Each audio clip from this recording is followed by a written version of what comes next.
അപ്പൊ എന്റെ സ്വന്തം കുഞ്ഞു മക്കളെ അപ്പൊ കോൾവിഞ്ചായിട്ട് സെറ്റ് ചെയ്യാൻ പോണ മക്കളെ എന്നാലും കിരിലും കിടക്കാച്ച ഒരു ദോശ നമുക്ക് മോർണിംഗ് അങ്ങോട്ട് സെറ്റ് ചെയ്യാം. എന്റെ മക്കളെല്ലാവരും പോലും ഇത് ദിവനെ വെച്ചാട്ടാ സെറ്റ് ചെയ്യാൻ പോണത്.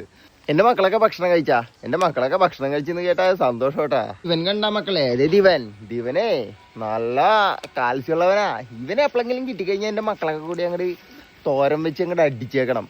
എന്നാലും ഒരു കലം ചോറും അങ്ങോട്ട് കഴിക്കാം. അപ്പൊ എന്റെ മക്കളെല്ലാവരും പോയോ, നമുക്ക് ഇവനെ അങ്ങോട്ട് സെറ്റ് ചെയ്യാം.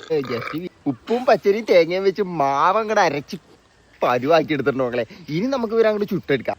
അപ്പം നമുക്ക് പാൻ അങ്ങോട്ട് വെച്ച് കൊടുത്തിട്ട് നല്ല ചൂടാക്കിയിട്ട് ഇത് നമ്മുടെ അരച്ച് വെച്ചേക്കണ അരപ്പങ്ങോട്ട് ഒഴിച്ചു കൊടുക്കാം മക്കളെ.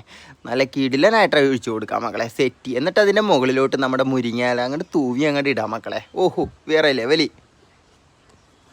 അപ്പം നമുക്ക് ദോശയുടെ കൂടെ ഒരു ചമ്മന്തി കൂടി സെറ്റ് ചെയ്യാം മക്കളെ. കോവിലിൻ്റെ 2 കഷ്ണം തേങ്ങ ഇട്ടിട്ട് ചവക്കണം. അതേപോലെ നമുക്ക് അടുത്ത ദോശയും കൂടി സെറ്റ് ചെയ്യാം മക്കളെ.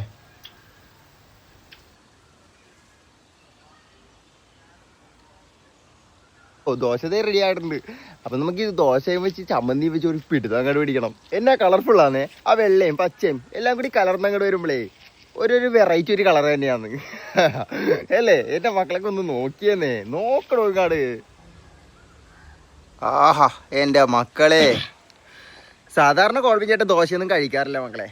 സാധാരണ കഴിക്കാറ് പഴങ്കഞ്ഞിയാണ്. എപ്പോഴും പഴങ്കഞ്ഞി കഴിക്കാറ്. പഴങ്കഞ്ഞി കഴിച്ചാലേ ഒരു ഉന്മേഷം ഉണ്ടാവുള്ളൂന്നേ. അപ്പം ഇന്നൊരു വെറൈറ്റി പിടിക്കാമെന്ന് വിചാരിച്ചു. നമുക്ക് ചമ്മന്തി നല്ല ദോശയുണ്ട്, നമുക്ക് പിന്നെ ഒരു അടിയും കണ്ട് അടിക്കാം. പോരി, എൻ്റെ മക്കളില്ലാതെ അടിക്കാൻ പറ്റുമോ? ഇല്ല.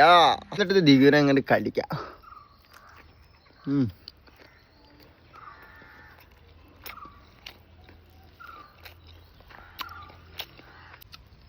ഇവനൊന്നും അങ്ങോട്ട് മടക്കാം മക്കളെ. ചെറിയൊരു ചൊവയൊക്കെ ഉണ്ട് മക്കളെ. പ്രത്യേകിച്ച് അങ്ങനെ ടേസ്റ്റ് ഒന്നും ഉണ്ടായിട്ടില്ല. ഒരു നല്ലൊരു കാൽസ്യമുള്ള സാധനമല്ലേ.